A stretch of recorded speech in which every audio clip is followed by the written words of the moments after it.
Hello friends, hope P S സിയുടെ പുതിയൊരു വീഡിയോയിലേക്ക് സ്വാഗതം. നമ്മൾ പുതിയ SCRT പാഠപുസ്തകങ്ങളാണ് പഠിച്ചു വരുന്നത്. അതിൽ 5ാം ക്ലാസ്സിലെ social science text book part 1 text book നമ്മൾ കംപ്ലീറ്റ് ചെയ്തു. പാർട്ട് 2 ടെക്സ്റ്റ് ബുക്കിലുള്ള 10ാമത്തെ ചാപ്റ്ററിലാണ് നമ്മൾ എത്തി നിൽക്കുന്നത്. ഇന്ന് നമ്മൾ 10ാമത്തെ ചാപ്റ്ററാണ് പഠിക്കാൻ പോകുന്നത്. വിണ്ണിലെ വിസ്മയങ്ങളും മണ്ണിലെ വിശേഷങ്ങളും. ഇതെന്ന് പറഞ്ഞാൽ ഒരു ആസ്ട്രോളജി റിലേറ്റഡ് ആയിട്ടുള്ള ഒരു ചാപ്റ്ററാണ്. ഇതിൽ ആകാശക്കാഴ്ചകൾ, വാന നിരീക്ഷണം സംബന്ധമായിട്ടുള്ള കുറേ കാര്യങ്ങളാണ് പറയുന്നത്. നക്ഷത്രങ്ങൾ, ഗ്രഹങ്ങൾ, അതിൻ്റെ പ്രത്യേകതകൾ, ഗാലക്സികൾ, അങ്ങനത്തെ കാര്യങ്ങളൊക്കെയാണ് പറയുന്നത്. PSC പോയിന്റ് ഓഫ് വ്യൂവിൽ വെരി ഇമ്പോർട്ടൻ്റ് ആയിട്ടുള്ള ഒരു ചാപ്റ്ററാണ്. കാരണം ഒരുപാട് പ്രാവശ്യം PSC പ്രീവിയസ് ക്വസ്റ്റ്യൻസ് ആയിട്ട് വന്നിട്ടുള്ള കാര്യങ്ങളാണ് ഈ ചാപ്റ്ററിൽ നമുക്ക് ഒന്നും കൂടി പഠിക്കാനുള്ളത്. അതുമായിട്ട് റിലേറ്റഡ് ആയിട്ടുള്ള കുറച്ച് അധികം ഫാക്ട്സും പഠിക്കാനുണ്ട് കേട്ടോ. അപ്പോൾ നമുക്ക് സ്റ്റാർട്ട് ചെയ്യാം. ഫസ്റ്റ് തന്നെ ഇങ്ങനെ ഒരു ഇമേജ് കൊടുത്തിട്ടുണ്ട്. ഇതൊരു ഡയറി കുറിപ്പാണ് അല്ലേ. ഇതുപോലെ ഡയറി കുറിപ്പ്, ഇതുപോലെ എന്തെങ്കിലുമൊക്കെ ഇമേജസ്, കാർട്ടൂൺസ് ഒക്കെ ആയിട്ട് ടെക്സ്റ്റ് ബുക്കിൽ ഇങ്ങനെ ഓരോ കാര്യങ്ങൾ കൊടുക്കുമ്പം അതിലൊക്കെ ഓരോരോ ഫാക്ട്സ് എങ്കിലും നമുക്ക് പഠിക്കാനുണ്ടാവും, അത് നമ്മൾ ആഴത്തിൽ വായിച്ച് നോക്കുന്ന സമയത്ത്. അപ്പോൾ ഈ ഒരു ഡയറി കുറിപ്പിൽ നമുക്ക് മനസ്സിലാക്കാനുള്ള ഒരു പോയിന്റാണ് ഈ ശുക്രൻ എന്ന് പറയുന്നതാണ് ഏറ്റവും തിളങ്ങുന്ന ഗ്രഹം എന്നുള്ളത്. ഓക്കെ, ഈ നമ്മളെ ഗ്രഹങ്ങളെ കൂട്ടത്തിൽ വെച്ചിട്ട് ഏറ്റവും തിളക്കമുള്ള ഗ്രഹം ഏതാന്ന് ചോദിച്ചാൽ ശുക്രനാണ്. അതിനെ രാവിലെയും കാണാൻ പറ്റും, വൈകുന്നേരം കാണാൻ പറ്റും, രാത്രിയും കാണാൻ പറ്റും. അതായത് പ്രഭാത നക്ഷത്രം, പ്രദോഷ നക്ഷത്രം എന്നൊക്കെ അറിയപ്പെടുന്ന ഗ്രഹം, ഇതൊരു ഗ്രഹമാണ് എന്നുള്ളത് മറന്നു പോകരുത് കേട്ടോ. നക്ഷത്രം അല്ല, ഗ്രഹമാണ് ശുക്രൻ. ഓക്കെ, ശുക്രനാണ് എന്ന് ഓർത്ത് വെച്ചേക്കാം. ഓക്കെ, ഇനി നമുക്ക് ചാപ്റ്ററിലേക്ക് കടക്കാം, ബാക്കി നോക്കാം. നക്ഷത്രങ്ങളെ കുറിച്ചിട്ടാണ് ഇതിൽ മെയിനായിട്ടും ഫസ്റ്റ് തന്നെ പറയുന്നത്. സ്വയം കത്തുന്ന ഭീമാകാരമായ ആകാശഗോളങ്ങളാണ് നക്ഷത്രങ്ങൾ. നക്ഷത്രങ്ങൾ വലിയ അളവിൽ താപവും പ്രകാശവും പുറത്തുവിടുന്നു. നമ്മൾ സൂര്യൻ തന്നെ ഓർക്കാം. സൂര്യൻ എന്ന് പറയുമ്പോൾ സ്വയം കത്തുന്നുണ്ട്, നല്ല ചൂട് പുറത്തുവിടുന്നുണ്ട്, അതേപോലെ പ്രകാശവും തരുന്നുണ്ട് അല്ലേ. അപ്പം സ്വയം കത്തുന്ന ഭീമാകാരമായ ആകാശഗോളങ്ങളാണ് നക്ഷത്രങ്ങൾ. നമ്മൾ കാണുന്ന ഏറ്റവും അടുത്തുള്ള ഒരു നക്ഷത്രമാണ് അല്ലേ സൂര്യൻ. അതുകൊണ്ട് തന്നെ അവിടെ നിന്നുള്ള താപവും പ്രകാശവും ഒക്കെ നമുക്ക് കിട്ടും. അപ്പം താപവും പ്രകാശവും വലിയ അളവിൽ അത് പുറത്തുവിടുന്നുണ്ട്. ഈ ഫാക്ടർ രണ്ടും പഠിച്ചല്ലോ. ഇനി സൂര്യൻ ഒരു നക്ഷത്രമാണ് നമ്മൾ പറഞ്ഞു. ഭൂമിയോട് ഏറ്റവും അടുത്ത് സ്ഥിതി ചെയ്യുന്ന നക്ഷത്രമാണ് സൂര്യൻ. സൂര്യനേക്കാൾ വലുപ്പമുള്ള മറ്റനേകം നക്ഷത്രങ്ങളുണ്ട്. ഭൂമിയിൽ നിന്ന് നോക്കുമ്പോൾ നക്ഷത്രങ്ങൾ വളരെ ചെറുതായി കാണപ്പെടുന്നതിന് കാരണം ഭൂമിയിൽ നിന്ന് വളരെ അകലെ അവ സ്ഥിതി ചെയ്യുന്നത് കൊണ്ടാണ് എന്നുള്ളത് ഓർക്കുക കേട്ടോ. ഭൂമിയിൽ നിന്ന് വളരെ അകലെ സ്ഥിതി ചെയ്യുന്നത് കൊണ്ടാണ് അത് ചെറുതായിട്ട് കാണപ്പെടുന്നത്. സൂര്യൻ കുറച്ച് വലുതായിട്ട് കാണപ്പെടാൻ കാരണം സൂര്യൻ അടുത്തായതുകൊണ്ടാണ്. ഓക്കെ, കോടിക്കണക്കിന് നക്ഷത്രങ്ങൾ ഉൾപ്പെടുന്ന നക്ഷത്ര കൂട്ടങ്ങളെയാണ് ഗാലക്സികൾ എന്ന് വിളിക്കുന്നത്. ഗാലക്സിന്റെ പിക്ചറാണ് ഈ കാണിച്ചിരിക്കുന്നത്. കോടിക്കണക്കിന് നക്ഷത്രങ്ങൾ ഉൾപ്പെടുന്ന നക്ഷത്ര കൂട്ടങ്ങളാണ് ഗാലക്സികൾ. ഓർത്ത് വെച്ചേക്കുക, കോടിക്കണക്കിന് നക്ഷത്രങ്ങൾ ഉൾപ്പെടുന്ന നക്ഷത്ര കൂട്ടങ്ങളാണ് ഗാലക്സികൾ. സമീപമുള്ള മറ്റൊരു നക്ഷത്രമാണ് ആൽഫ സെന്റോറി. അപ്പം നമുക്കറിയുന്ന ഗാലക്സി നമ്മളെ ഏതാണ്? ആകാശഗംഗ ഗാലക്സിയാണ്. അതായത് സൂര്യൻ ഉൾപ്പെട്ട ഗാലക്സിയാണ് ആകാശഗംഗ, അല്ലെങ്കിൽ മിൽക്കി വേ, ക്ഷീരപഥം എന്നൊക്കെ അറിയപ്പെടുന്നത്. ആകാശഗംഗയ്ക്ക് ഡിസ്കിന്റെ ആകൃതിയാണുള്ളത്. അതല്ലാതെ നമ്മുടെ സമീപമുള്ള മറ്റൊരു നക്ഷത്രമാണ് ആൽഫ സെന്റോറി. അതായത് കോടിക്കണക്കിന് നക്ഷത്രങ്ങൾ ഉൾപ്പെടുന്ന നക്ഷത്ര കൂട്ടങ്ങളാണ് ഗാലക്സികൾ. സമീപത്തുള്ള, അതായത് സൂര്യനെ പോലെ നമ്മുടെ ഭൂമിയുടെ സമീപത്തുള്ള മറ്റൊരു നക്ഷത്രമാണ് ആൽഫ സെന്റോറി. പിന്നെ സൂര്യൻ ഉൾപ്പെട്ട ഗാലക്സിയാണ് ആകാശഗംഗ. ആകാശഗംഗയ്ക്ക് ഡിസ്കിന്റെ ആകൃതിയാണ് ഉള്ളത്. ഓക്കെ, സെറ്റാണല്ലോ. ഇനി ആകാശഗംഗയുടെ കേന്ദ്രത്തിൽ നിന്ന് 30,000 പ്രകാശവർഷം അകലെയാണ് സൗരയൂഥം സ്ഥിതി ചെയ്യുന്നത്. പിന്നെ കോടിക്കണക്കിന് ഗാലക്സികൾ ഉൾക്കൊള്ളുന്നതാണ് ദൃശ്യപ്രപഞ്ചം എന്ന് പറയുന്നത്. അതായത് പ്രപഞ്ചം എന്ന് വെച്ചാൽ കോടിക്കണക്കിന് ഗാലക്സികൾ ഉൾപ്പെടുന്നതാണ്. ഭൂമിയിൽ നിന്ന് നോക്കുമ്പോൾ നക്ഷത്രങ്ങൾ മിന്നുന്നതായിട്ട് തോന്നുന്നുണ്ടല്ലോ, അതിനുള്ള കാരണം പറയുന്നുണ്ട് കേട്ടോ, ശ്രദ്ധിക്കുക. നക്ഷത്രങ്ങളിൽ നിന്ന് നേർരേഖയിൽ വരുന്ന പ്രകാശം അന്തരീക്ഷത്തിലൂടെ കടന്നു വരുമ്പോൾ നിരന്തരമായി ദിശാവ്യതിയാനത്തിന് വിധേയമാകുന്നു. അതുകൊണ്ടാണ് ഭൂമിയിൽ നിന്ന് നോക്കുമ്പോൾ നക്ഷത്രങ്ങൾ മിന്നുന്നതായി തോന്നുന്നത്. നമ്മൾ പഠിക്കുന്നുണ്ട്, പൊടിപടലങ്ങളിൽ കൂടിയൊക്കെ കടന്നു പോകുന്ന സമയത്ത് അപവർത്തനം കാര്യങ്ങളും ഒക്കെ നടന്നിട്ട് അതിന് ദിശാവ്യതിയാനം സംഭവിക്കുന്നുണ്ട് അല്ലേ. അപ്പം നക്ഷത്രങ്ങളിൽ നിന്ന് നേർരേഖയിലാണ് പ്രകാശം വരുന്നതെങ്കിലും അന്തരീക്ഷത്തിലുള്ള പൊടിപടലങ്ങളിലും മറ്റു കാര്യങ്ങളിലും ഒക്കെ തട്ടിയിട്ട് ഇതിങ്ങനെ അതിൻ്റെ ദിശ വ്യതിയാനം സംഭവിച്ചുകൊണ്ടേ ഇരിക്കുന്നുണ്ട്. അപ്പം അങ്ങനെ ഡിഫറെന്റ് ദിശയിലൊക്കെ പോയി പ്രകാശം എവിടെ എത്തുന്നത് കൊണ്ടാണ് ഭൂമിയിൽ നിന്ന് നക്ഷത്രങ്ങളിലേക്ക് നോക്കുന്ന സമയത്ത് അത് മിന്നുന്നതായിട്ട് തോന്നുന്നത്. ഓക്കെ, ഇനി ഭൂമി ഭ്രമണം ചെയ്യുന്ന ദിശ പറയുന്നുണ്ട് കേട്ടോ.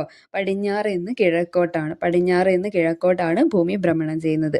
രാവും പകലും ഉണ്ടാകുന്നതിന് കാരണം ഭൂമിയുടെ ഭ്രമണമാണ്. രാവും പകലും ഉണ്ടാവാൻ കാരണം എന്താ? ഭ്രമണമാണ്. ഭ്രമണം കാരണമാണ് രാവും പകലും ഉണ്ടാവുന്നത്. ഇനി ഒരു കാര്യം ഇമ്പോർട്ടൻ്റ് ആയിട്ട് 2 കാര്യങ്ങൾ പഠിച്ചു വെച്ചേക്കാം. ആകാശത്തിൻ്റെ നീലനിറവും കടലിൻ്റെ നീലനിറവും.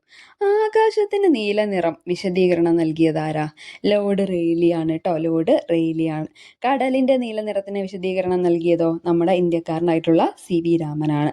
അപ്പം ലോർഡ് റെയ്ലിയും CV രാമനും ഓർത്ത് വെച്ചേക്കാം. നീലനിറത്തിന് വിശദീകരണം നൽകിയവരാണ്. ആകാശത്തിൻ്റെ ആണെങ്കിൽ ലോർഡ് റെയ്ലിയാണ്, കടലിൻ്റെ ആണെങ്കിൽ CV രാമനാണ്. എങ്ങനെയാണ് നമ്മളിത് പഠിച്ചു വെക്കുക? നമ്മൾ ലോഡ് എന്ന് പറയുമ്പം ദൈവം എന്നല്ലേ മീനിങ്. അപ്പം ദൈവത്തിനെ നോക്കാം. നമ്മൾ ആകാശത്തേക്ക് നോക്കിയാണ് ദൈവത്തിനെ വിളിക്കുക. അപ്പം അങ്ങനെ പഠിച്ചു വെച്ചാൽ ആകാശത്തിൻ്റെ നീലനിറം ലോർഡ് റെയ്ലി. ആകാശവും ലോർഡും കണക്ട് ചെയ്ത് വെച്ചാൽ മതി കേട്ടോ. അപ്പോൾ ഓക്കെ, അപ്പോൾ അത് കിട്ടിക്കോളും. ഇനി ഗ്രഹങ്ങളെ കുറിച്ചാണ് നമ്മൾ പഠിക്കാൻ പോകുന്നത്. പ്ലാനറ്റ്സ്. സ്വയം കറങ്ങുകയും സൂര്യനെ വലം വയ്ക്കുകയും ചെയ്യുന്ന ആകാശഗോളങ്ങളാണ് ഗ്രഹങ്ങൾ. സ്വയം കറങ്ങുകയും സൂര്യനെ വലം വയ്ക്കുകയും ചെയ്യുന്ന ആകാശഗോളങ്ങളാണ് ഗ്രഹങ്ങൾ. ഗ്രഹങ്ങൾക്ക് ചൂടോ പ്രകാശമോ സ്വയം പുറപ്പെടുവിക്കാൻ കഴിയില്ല. ഓക്കെ. സൂര്യനിൽ നിന്നുമാണ് ഗ്രഹങ്ങൾക്ക് ചൂടും പ്രകാശവും ഒക്കെ ലഭിക്കുന്നത്. ഗ്രഹങ്ങൾക്ക് സ്വയമേ ചൂടോ പ്രകാശമോ ഒന്നും പുറപ്പെടുവിക്കാൻ പറ്റില്ല എന്നുള്ളത് ഓർക്കണേ. ഇനി സൗരയൂഥം, സോളാർ സിസ്റ്റം. സൂര്യനെ ചുറ്റുന്ന 8 ഗ്രഹങ്ങൾ, അവയുടെ ഉപഗ്രഹങ്ങൾ, കുള്ളൻ ഗ്രഹങ്ങൾ, ക്ഷുദ്രഗ്രഹങ്ങൾ, ഉൽക്കകൾ, വാൽനക്ഷത്രങ്ങൾ എന്നിവയെല്ലാം ചേർന്നതാണ് സൗരയൂഥം എന്ന് പറയുന്നത്. സൂര്യനുണ്ട്, പിന്നെ ഒരു 8 ഗ്രഹങ്ങളുണ്ട് അല്ലേ ചുറ്റുന്നേ, പിന്നെ അവയുടെ ഉപഗ്രഹങ്ങളുണ്ട്, പിന്നെ കുള്ളൻ ഗ്രഹങ്ങളുണ്ട്, ക്ഷുദ്രനക്ഷത്രങ്ങൾ, ഉൽക്കകൾ, വാൽനക്ഷത്രങ്ങൾ, ക്ഷുദ്രഗ്രഹങ്ങൾ, ഉൽക്കകൾ, വാൽനക്ഷത്രങ്ങൾ ഇവയൊക്കെ കൂടി ചേർന്നിട്ടുള്ളതാണ് സൗരയൂഥം. ഓക്കെ. ഇനി സൗരയൂഥത്തിന്റെ കേന്ദ്രം സൂര്യനാണ് കേട്ടോ. സൗരയൂഥത്തിന്റെ കേന്ദ്രം സൂര്യനാണെന്ന് കണ്ടെത്തിയതാരാ? Nicholas Copernicus. അദ്ദേഹമാണ് സൗരയൂഥത്തിന്റെ കേന്ദ്രം സണ്ണാണ് എന്നുള്ളത് പറഞ്ഞത്. ഇനി പോളണ്ടുകാരനാണ് അദ്ദേഹം എന്നുള്ളത് ഓർക്കണേ. സൗരയൂഥം ഉൾപ്പെടുന്ന ഗാലക്സിയാണ് ക്ഷീരപഥം അല്ലെങ്കിൽ ആകാശഗംഗ. ഇതിന് കോടാനുകോടി നക്ഷത്രങ്ങൾ ഉണ്ട്. അതേപോലെ തന്നെ കോടിക്കണക്കിന് ഗാലക്സികൾ ഉൾപ്പെടുന്നതാണ് പ്രപഞ്ചം. അപ്പോൾ സൗരയൂഥം ഉൾപ്പെടുന്ന ഗാലക്സി, ക്ഷീരപഥം അല്ലെങ്കിൽ ആകാശഗംഗ, കോടിക്കണക്കിന് അതുപോലുള്ള ഗാലക്സികൾ കൂടി ചേർന്നിട്ടാണ് പ്രപഞ്ചം ഉണ്ടാകുന്നത് എന്ന് ഓർക്കുക കേട്ടോ. ഇനി സൗരയൂഥത്തിലെ അംഗങ്ങളും അതിൻ്റെ സവിശേഷതകളും അത് നോക്കുന്നതിന് മുമ്പ് ഈ പിക്ചർ ഒന്ന് നോക്കാം. ഇതിൻ്റെ അകത്ത് ഫസ്റ്റിനെ സെൻട്രലായിട്ട് നമുക്ക് സണ്ണിനെ കാണാം. പിന്നെ അന്തർഗ്രഹങ്ങളും ബാഹ്യഗ്രഹങ്ങളും 4 എണ്ണം അങ്ങനെ വീതം. അപ്പം ടോട്ടൽ 8 ഗ്രഹങ്ങൾ അങ്ങനെ ഇതെല്ലാം കൂടി ഉൾപ്പെടുന്നതാണ് സൗരയൂഥം എന്ന് പറയുന്നത്. അതിൻ്റെ പിക്ചറാണ് ടെക്സ്റ്റിൽ കൊടുത്തിട്ടുള്ളതാണ്, നോക്കിയെടുക്കാം കേട്ടോ. ഇനി സൂര്യൻ, അതായത് സൗരയൂഥത്തിലെ ഓരോ മെമ്പേഴ്സിനെയും അതിൻ്റെ സവിശേഷതയാണ് നമ്മൾ പഠിക്കാൻ പോകുന്നത്. അതിൽ ഫസ്റ്റ് തന്നെ സെൻട്രലായിട്ട് വരുന്ന സൂര്യനെ കുറിച്ചിട്ടാണ് നമ്മൾ നോക്കുന്നത്. സൗരയൂഥത്തിൻ്റെ കേന്ദ്രമാണ് സൂര്യൻ. ഒരു നക്ഷത്രമാണ് സൂര്യൻ. പിന്നെ വൻതോതിൽ താപവും ഊർജവും പുറത്തേക്ക് വിടുന്ന ഒരു പ്രതിഭാസം സൂര്യനിൽ നടക്കുന്നുണ്ട്. നമുക്കറിയാം എന്താണ്? ഫ്യൂഷൻ അല്ലേ? ന്യൂക്ലിയർ ഫ്യൂഷനാണ്. വൻതോതിൽ താപവും ഊർജവും പുറത്തേക്ക് വിടുന്നത് സൂര്യനിൽ നടക്കുന്ന ഒരു പ്രവർത്തനമാണ്. നക്ഷത്രങ്ങളെല്ലാം താപവും ഊർജവും പുറത്തേക്ക് വിടുന്നുണ്ട്. അപ്പോൾ സൂര്യൻ അതുപോലൊരു നക്ഷത്രമാണ്, ഓർത്ത് വെക്കുക കേട്ടോ. ഇനി ഭൂമിയിൽ നിന്ന് ഏകദേശം 15 കോടി കിലോമീറ്റർ അകലെയാണ് സൂര്യൻ്റെ സ്ഥാനം എന്ന് പറയുന്നത്. അതിൻ്റെ ഏകദേശം 1% മാത്രമാണ് നമ്മളെ ആദിത്യ L1 ലഗ്രാഞ്ച് 1 പോയിന്റിലെത്തിയത് അല്ലേ? നമ്മൾ പഠിച്ച കാര്യമാണ്. അപ്പോൾ ഈ അടുത്തായിട്ട് ഒരുപാട് വട്ടം PSC ചോദിച്ച ക്വസ്റ്റ്യനാണ് നമ്മളെ സൗരദൗത്യത്തിൻ്റെ പേര്, ആദിത്യ L1. ഓക്കെ. ഇനി സൂര്യനിൽ നിന്നും പ്രകാശം ഭൂമിയിൽ എത്താൻ വേണ്ട സമയം എന്ന് പറയുന്നത് 8 മിനിറ്റ് 20 സെക്കൻഡാണ്. 8 മിനിറ്റ് എന്ന് പറയുമ്പോൾ 1 മിനിറ്റ് 60 സെക്കൻഡായിട്ട് കൂട്ടിക്കഴിഞ്ഞാൽ നമുക്ക് അത് ടോട്ടലി 500 സെക്കൻഡ് എന്ന് കിട്ടും. അതായത് 8 മിനിറ്റ് 20 സെക്കൻഡാണ് ടോട്ടലി സൂര്യനിൽ നിന്നും പ്രകാശം ഭൂമിയിലെത്താൻ വേണ്ട സമയം. അത് സെക്കൻഡിൽ ചോദിക്കുകയാണെങ്കിൽ 500 സെക്കൻഡ്. ഓക്കെ, സെറ്റാണല്ലോ. ഇനി ബുധൻ പഠിക്കാം. അപ്പോൾ ഓരോന്ന് അടുത്തടുത്തുള്ളത് 1 by 1 ആയിട്ട് നോക്കുകയാണ് കേട്ടോ. ഫസ്റ്റ് തന്നെ ഗ്രഹങ്ങളിൽ ഫസ്റ്റ് ബുധൻ എന്ന് പറയുമ്പോൾ സൂര്യനോട് ഏറ്റവും അടുത്ത് സ്ഥിതി ചെയ്യുന്നതാണ് ബുധൻ അല്ലെങ്കിൽ മെർക്കുറി. ഉപഗ്രഹങ്ങളില്ലാത്ത ഗ്രഹമാണ്. സൂര്യനോട് തൊട്ടാണ് സ്ഥിതി ചെയ്യുന്നത്. അതിന് ഉപഗ്രഹങ്ങളുണ്ടോ? ഇല്ല. ഏറ്റവും ചെറിയ ഗ്രഹമാണ് ബുധൻ. അന്തരീക്ഷം ഇല്ലാത്ത ഗ്രഹമാണ് ബുധൻ എന്ന് പറയുന്നത്. പിന്നെ ശുക്രനാണ്. ശുക്രൻ എന്ന് പറയുമ്പോൾ നമ്മൾ നേരത്തെ പറഞ്ഞ ഒരു പോയിന്റ് ഫസ്റ്റ് തന്നെ പഠിച്ചു പോവാം. പ്രഭാത നക്ഷത്രം, പ്രദോഷ നക്ഷത്രം എന്നിങ്ങനെ അറിയപ്പെടുന്ന ഗ്രഹമാണ് ശുക്രൻ. നല്ല തിളങ്ങി കാണപ്പെടുന്ന ഗ്രഹമാണ്. വീനസ് എന്നാണ് പേര്. ഇനി ഏറ്റവും തിളക്കമുള്ള ഗ്രഹമാണ്, ഏറ്റവും ചൂടുള്ള ഗ്രഹമാണ്. അതേപോലെ ശുക്രൻ്റെ ഭ്രമണം കിഴക്ക് നിന്ന് പടിഞ്ഞാറോട്ടാണ് എന്നുള്ളത് ഓർക്കുക കേട്ടോ. ശുക്രൻ്റെ ഭ്രമണം കിഴക്ക് നിന്ന് പടിഞ്ഞാറോട്ടാണ്. സൂര്യോദയം പടിഞ്ഞാറ് ദിശയിലുള്ള സൗരയൂഥത്തിലെ ഏക ഗ്രഹമാണ് ശുക്രൻ. സൂര്യോദയത്തിന് തൊട്ട് മുമ്പും സൂര്യാസ്തമയം കഴിഞ്ഞിട്ടുള്ള ഉടനെയും ശുക്രനെ ആകാശത്ത് കാണാൻ വേണ്ടി പറ്റും. പിന്നെ ശുക്രന് ഒരു രാവും ഒരു പകലും പൂർത്തിയാക്കാൻ 243 ദിവസങ്ങൾ വേണം. എത്ര ദിവസം വേണം? 243 ദിവസം. പരിക്രമണത്തിന് എടുക്കുന്ന സമയത്തിനേക്കാൾ സ്വയം ഭ്രമണത്തിന് സമയമെടുക്കുന്ന സൗരയൂഥത്തിലെ ഏക ഗ്രഹമാണ് ശുക്രൻ എന്ന് പറയുന്നത്. അപ്പം നമുക്ക് ഒരു ദിവസം എന്ന് പറയുന്നത് ഒരു ദിവസം, അതായത് 24 ഹവേഴ്സ് ആണ് അല്ലേ? അതേപോലെ 243 ദിവസങ്ങൾ വേണം ശുക്രന് ഒരു രാവും ഒരു പകലും പൂർത്തിയാക്കാൻ വേണ്ടിയിട്ട്. അതായത് പരിക്രമണത്തേക്കാൾ സ്വയം ഭ്രമണത്തിന് സമയമെടുക്കുന്ന സൗരയൂഥത്തിലെ ഏക ഗ്രഹമാണ് ശുക്രൻ. ഓർത്ത് വെച്ചേക്കാട്ടോ. ഇനി നമുക്ക് ഭൂമി എന്ന് പറയുമ്പം എർത്ത് ഭൂമിയുടെ ഏക ഉപഗ്രഹമാണ്. ചന്ദ്രൻ പഠിക്കാം. കുറേ കാര്യങ്ങൾ അറിയുന്നതുകൊണ്ട് കുറച്ച് ഫാക്ട്സ് ചെയ്തേലുള്ളൂ. നീലഗ്രഹം, ജലഗ്രഹം എന്നിങ്ങനെ അറിയപ്പെടുന്നു. നീലഗ്രഹം, ജലഗ്രഹം എന്നിങ്ങനെ അറിയപ്പെടുന്നത് ഭൂമിയാണ്. പിന്നെ ജീവൻ നിലനിൽക്കുന്ന ഒരേ ഒരു ഗ്രഹമാണ് നമുക്കറിയാം അല്ലേ? നീലഗ്രഹം എന്ന് പറയാൻ കാരണം എന്താണ്? ഭൂമിയിൽ ഏകദേശം 2/3% തന്നെ എന്താണ് വെള്ളം കാണുന്നതാണ്. അപ്പോൾ വെള്ളം ദൂരം നോക്കിയാൽ നമുക്ക് ബ്ലൂ കളറിലാണ്. അതുകൊണ്ട് തന്നെ നീലഗ്രഹം ഏതാണ്? ഭൂമിയാണ്. ഓക്കെ.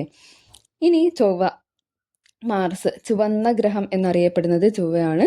ചൊവ്വയിലെ സമൃദ്ധമായ ഇരുമ്പിന്റെ സാന്നിധ്യമാണ് അതിന് ചുവപ്പ് നിറം നൽകുന്നത്. ഭൂമിയോട് ഏറ്റവും സാമ്യമുള്ള ഗ്രഹമാണ് ചൊവ്വ എന്ന് പറയുന്നത്. ഭൂമിയോട് ഏറ്റവും സാമ്യമുള്ള ഗ്രഹമാണ്. അപ്പോൾ ഭൂമിയുടെ അടുത്ത് തന്നെയാണ്. അതുകൂടാതെ എന്താണ്? ഭൂമിയോട് ഏറ്റവും സാമ്യം തോന്നിക്കുന്ന ഗ്രഹം കൂടിയാണ് ചൊവ്വ. ചുവന്ന നിറത്തിലാണ് എന്നുള്ളൊരു ഡിഫറൻസ് മാത്രമേ ഉള്ളൂ അല്ലേ? പിന്നെ ജീവജാലങ്ങളില്ല, അതായത് ജീവൻ ഇല്ല. ഓക്കെ. ജീവൻ ഉണ്ടോ എന്നുള്ള പര്യവേക്ഷണങ്ങൾ നടക്കുന്നുണ്ട്, അത് വേറെ കാര്യം. പിന്നെ ഉപഗ്രഹങ്ങളില്ലാത്ത ഗ്രഹങ്ങൾ നമുക്കിപ്പോൾ പഠിച്ചതിൽ വെച്ച് ഏതൊക്കെയാ? ബുധനും ശുക്രനുമാണ് കേട്ടോ. അതായത് സൂര്യൻ്റെ തൊട്ട് സ്ഥിതി ചെയ്യുന്ന രണ്ടാൾക്കാർ, ബുധനും ശുക്രനും. ഇവർക്ക് രണ്ടാൾക്കും ഉപഗ്രഹങ്ങളില്ല കേട്ടോ. ഇനി നമുക്ക് വ്യാഴത്തിനെ നോക്കാം. വ്യാഴം എന്ന് പറയുമ്പോൾ അത് ബാഹ്യഗ്രഹത്തിലേ വന്നു കഴിഞ്ഞു അല്ലേ? ഇനി 4 പഠിക്കാനുള്ളത് ബാഹ്യഗ്രഹങ്ങളാണ്. ഇതുവരെ നമ്മൾ പഠിച്ചത് അന്തർഗ്രഹങ്ങളാണ്. അപ്പം വ്യാഴം നോക്കാം. വ്യാഴം, ജുപ്പിറ്റർ. സൗരയൂഥത്തിലുള്ള ഏറ്റവും വലിയ ഗ്രഹമാണ് വ്യാഴം. ഒരു പരിക്രമണം പൂർത്തിയാക്കാൻ 12 വർഷമാണ് വേണ്ടത്. ഒരു പരിക്രമണം പൂർത്തിയാക്കാൻ എത്ര വർഷം വേണം? 12 വർഷം. സൗരയൂഥത്തിലെ ഏറ്റവും വലിയ ഉപഗ്രഹമാണ് ഗാനിമീഡ്. ഈ 12 വർഷം കാരണമാണ് നമ്മൾ ഈ വ്യാഴവട്ടക്കാലം എന്ന് പറയുന്നത് 12 വർഷമാണ് കേട്ടോ. അതായത് ഒരു വ്യാഴവട്ടക്കാലം എന്ന് പറയുന്നത് എത്രയാണെന്ന് ചോദിച്ചാൽ എത്രയാ? 12 വർഷം. അതിന് കാരണം എന്താ? ഒരു പരിക്രമണം പൂർത്തിയാക്കാൻ വ്യാഴത്തിന് 12 വർഷം ആവശ്യമാണ്. അതുകൊണ്ടാണ് കേട്ടോ. ഇനി സൗരയൂഥത്തിലെ ഏറ്റവും വലിയ ഉപഗ്രഹമാണ് ഗാനിമീഡ്, വ്യാഴം എന്ന് പറയുന്നത്. വ്യാഴത്തിൻ്റെ ഉപഗ്രഹമായിട്ടുള്ള ഗാനിമീഡാണ് സൗരയൂഥത്തിലെ ഏറ്റവും വലിയ ഉപഗ്രഹം. ഓക്കെ. ഇനി ശനി, സാറ്റേൺ. വലുപ്പത്തിൽ 2ാം സ്ഥാനമുള്ള ഗ്രഹമാണ് ശനി.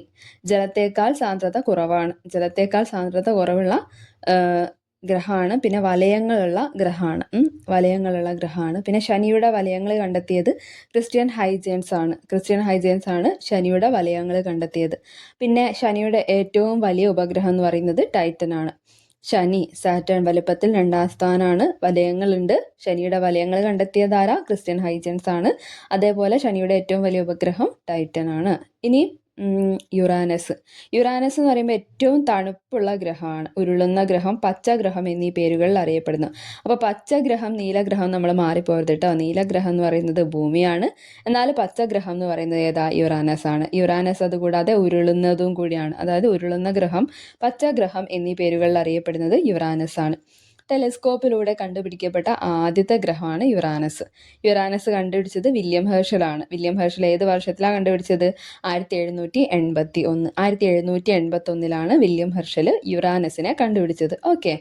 ഇനി നെപ്റ്റ്യൂൺ ആണ്. ലാസ്റ്റ് ആണ് നമ്മൾ പഠിക്കാൻ പോവാണ്. നെപ്റ്റ്യൂൺ സൗരയൂഥത്തിലുള്ള ഏറ്റവും ശക്തമായ കൊടുങ്കാറ്റുള്ളത് നെപ്റ്റ്യൂണിലാണ്. സൂര്യനിൽ നിന്ന് ഏറ്റവും അകലെയായി സ്ഥിതി ചെയ്യുന്ന ഗ്രഹമാണ്. പരിക്രമണ വേഗത ഏറ്റവും കുറഞ്ഞ ഗ്രഹമാണ്. എത്രയാണ് അതെന്ന് പറയുന്നത്? ഒരുപാട് കാലം എടുത്തിട്ടാണ് കറങ്ങി വരുന്നത് അല്ലേ? അതായത് സൂര്യനിൽ നിന്ന് ഏറ്റവും അകലെയാണ് സ്ഥിതി ചെയ്യുന്നത്. അതുകൊണ്ട് തന്നെ പരിക്രമണ വേഗത ഏറ്റവും കുറഞ്ഞ ഗ്രഹമാണ്. നെപ്റ്റ്യൂൺ കണ്ടുപിടിച്ചത് ജൊഹാൻ ഗാലിയാണ്. അപ്പം നമ്മൾ 3 വ്യക്തികളെ ഇപ്പോൾ പഠിച്ചല്ലോ. ശനിയുടെ വലയങ്ങൾ കണ്ടെത്തിയത് ക്രിസ്ത്യൻ ഹൈജൻസ്, പഠിച്ചു വെക്കണേ. യുറാനസ് കണ്ടുപിടിച്ചത് വില്യം ഹെർഷൽ ഏത് വർഷത്തിലാണ് യുറാനസ് കണ്ടുപിടിച്ചത്? 1781. ഇപ്പം നമ്മൾ ഏതാ പഠിച്ചത്? നെപ്റ്റ്യൂൺ കണ്ടുപിടിച്ചത് ആരാ? ജൊഹാൻ ഗാലി. അപ്പോൾ ഈ 3 വ്യക്തികളെ മാറിപ്പോവരുതേ. ഇനി സ്വാതന്ത്ര്യം, സമത്വം, സാഹോദര്യം എന്നീ പേരുകളുള്ള വലയങ്ങളുള്ള ഗ്രഹം എന്ന് പറഞ്ഞാൽ നെപ്റ്റ്യൂൺ ആണ് കേട്ടോ. സ്വാതന്ത്ര്യം, സമത്വം, സാഹോദര്യം എന്നീ പേരുകളുള്ള വലയങ്ങളുള്ള ഗ്രഹമാണ് നെപ്റ്റ്യൂൺ. ഇത്രയാണ് നമുക്ക് ഗ്രഹങ്ങളെ കുറിച്ച് പഠിക്കാനുള്ളത്. ഇനി നമുക്ക് കുറച്ച് ഫാക്ട്സ് നോക്കാം കേട്ടോ. വ്യാഴത്തെയും അതിൻ്റെ ഉപഗ്രഹങ്ങളെയും കുറിച്ച് പഠിക്കാനുള്ള യൂറോപ്യൻ സ്പേസ് ഏജൻസിയുടെ ഉപഗ്രഹമാണ് ജ്യൂസ്. ജ്യൂസിൻ്റെ ഫുൾ ഫോം എന്താ? The Jupiter icy moons explorer. എന്താണ്? The Jupiter icy moons explorer എന്നാണ് ജ്യൂസിൻ്റെ ഫുൾ ഫോം. ആരെക്കുറിച്ച് പഠിക്കാനാണ്? വ്യാഴത്തിനെയും കുറിച്ചും അതിൻ്റെ ഉപഗ്രഹങ്ങളെ കുറിച്ചും പഠിക്കാൻ വേണ്ടിയിട്ട് European space agency E S A അയച്ചിട്ടുള്ള ഉപഗ്രഹത്തിൻ്റെ പേരാണ് ജ്യൂസ്. ഓക്കെ. ഇനി ചൊവ്വയിൽ ജലസാന്നിധ്യം കണ്ടെത്തിയ നാസയുടെ റോവറാണ് ക്യൂരിയോസിറ്റി റോവർ. ക്യൂരിയോസിറ്റി മീനിങ് എന്താ? ജിജ്ഞാസ അല്ലേ? അവിടെ ഉണ്ടോ, എന്തുണ്ടോ, ജലമുണ്ടോ എന്ന് കണ്ടുപിടിക്കാനുള്ള ഒരു ജിജ്ഞാസ ഉണ്ട്. അപ്പോൾ അതാണ്. ചൊവ്വയിൽ ജലസാന്നിധ്യം കണ്ടെത്തിയ നാസയുടെ റോവറിന്റെ പേരാണ് ക്യൂരിയോസിറ്റി റോവർ. ഓക്കെ, സെറ്റ് ആണല്ലോ. ഇനി അന്തർഗ്രഹങ്ങളും ബാഹ്യഗ്രഹങ്ങളും നമ്മൾ പഠിച്ചതാണ്.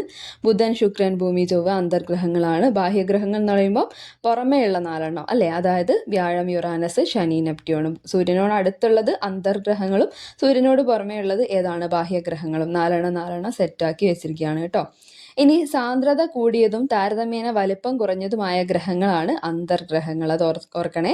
സാന്ദ്രത കൂടിയവയും പിന്നെ താരതമ്യേന വലിപ്പം കുറഞ്ഞതുമായ ഗ്രഹങ്ങളാണ് അന്തർഗ്രഹങ്ങൾ. അന്തർഗ്രഹങ്ങൾ ഭൗമഗ്രഹങ്ങൾ എന്നും അറിയപ്പെടുന്നുണ്ട്. ഭൗമഗ്രഹങ്ങൾ ഭൂമി ഉൾപ്പെടുന്നതായതുകൊണ്ട് ഭൗമഗ്രഹങ്ങൾ എന്നറിയപ്പെടുന്നത് ഏതാ? അന്തർഗ്രഹങ്ങളാണ്. ഇനി സാന്ദ്രത കുറഞ്ഞതും താരതമ്യേന വലിപ്പം കൂടിയതുമായ ഗ്രഹങ്ങളാണ് ബാഹ്യഗ്രഹങ്ങൾ. ബാഹ്യഗ്രഹങ്ങളെ ഔട്ടർ പ്ലാനറ്റ്സ് എന്ന് പറയും. വാതക ഭീമന്മാർ എന്നറിയപ്പെടുന്നത് ബാഹ്യഗ്രഹങ്ങളാണ്. അപ്പോൾ ഭൗമഗ്രഹങ്ങൾ എന്ന് പറഞ്ഞാൽ അന്തർഗ്രഹങ്ങളാണ്, വാതക ഭീമന്മാർ എന്ന് പറഞ്ഞാൽ ബാഹ്യഗ്രഹങ്ങളാണ്. പഠിച്ചു വെച്ചേക്കാട്ടോ. ഇനി ഗ്രഹപദവിയിൽ നിന്നും പുറത്താക്കപ്പെട്ട ഗ്രഹമാണ് പ്ലൂട്ടോ. നമുക്കറിയാം അല്ലേ? പുറത്താക്കപ്പെട്ടതാണ് പ്ലൂട്ടോ. 2006 പ്ലൂട്ടോനെ എടുത്തു കളഞ്ഞിട്ടുള്ളത്. റോമാക്കാരുടെ പാതാളദേവന്റെ പേരിൽ അറിയപ്പെടുന്ന ആകാശഗോളമാണ് പ്ലൂട്ടോ. പ്ലൂട്ടോന്റെ കുറച്ച് പോരായ്മകൾ എന്താന്ന് വെച്ചാൽ അത് മറ്റുള്ള അതിൻ്റെ സ്വന്തം ഉപഗ്രഹമായിട്ടുള്ള ഷാരോണിനെ ചുറ്റാൻ തുടങ്ങി. അപ്പം ഒരു ഗ്രഹം ഒരിക്കലും അതിൻ്റെ ഉപഗ്രഹത്തിനെ ചുറ്റാൻ പാടില്ല. അങ്ങനെ കുറച്ച് നിയമങ്ങളൊക്കെ ഉണ്ട്.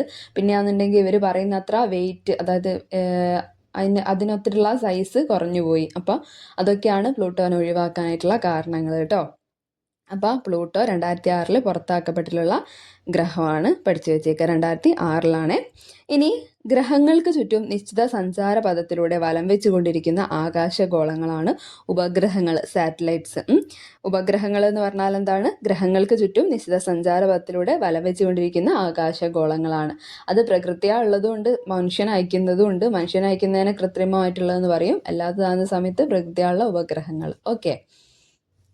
ഇനി നമുക്ക് കുറച്ച് ടെക്സ്റ്റ് ബുക്കിൽ പറഞ്ഞിരിക്കുന്ന നിർവചനങ്ങൾ നോക്കാം. അതായത് വാൽനക്ഷത്രം എന്ന് പറഞ്ഞാൽ എന്താണ്, ക്ഷുദ്രഗ്രഹം എന്ന് പറഞ്ഞാൽ എന്താണ്, കുള്ളൻ ഗ്രഹങ്ങൾ, അങ്ങനെ ഓരോന്ന് 1 by 1 എടുത്ത് ഇങ്ങനെ ഈ പച്ച ബോക്സിൽ കൊടുത്തിട്ടുണ്ട്. അത് നമ്മൾ പഠിച്ച് പോകണം കേട്ടോ. ചോദിച്ചാൽ ഓപ്ഷൻസ് മാറിപ്പോകരുത്, കൺഫ്യൂഷൻ വരരുത്. അപ്പോൾ ഫസ്റ്റ് 1 നോക്കാം. വാൽനക്ഷത്രങ്ങൾ, കോമേറ്റ്സ്. സൗരയൂഥത്തിൽ അപൂർവമായി കാണപ്പെടുന്ന പ്രതിഭാസമാണ് വാൽനക്ഷത്രങ്ങൾ അല്ലെങ്കിൽ ധൂമകേതുക്കൾ. അപ്പോൾ വാൽനക്ഷത്രം എന്ന് പറഞ്ഞാലും ധൂമകേതു എന്ന് പറഞ്ഞാലും സെയിം ആണ്. കോമേറ്റ്സ് എന്ന് വെച്ചാൽ എന്താണ്? സൗരയൂഥത്തിൽ അപൂർവമായി കാണപ്പെടുന്ന പ്രതിഭാസമാണ് കേട്ടോ. പാറ, പൊടി, ഹിമം എന്നിവ ചേർന്നാണ് വാൽനക്ഷത്രങ്ങൾ രൂപപ്പെടുന്നത്.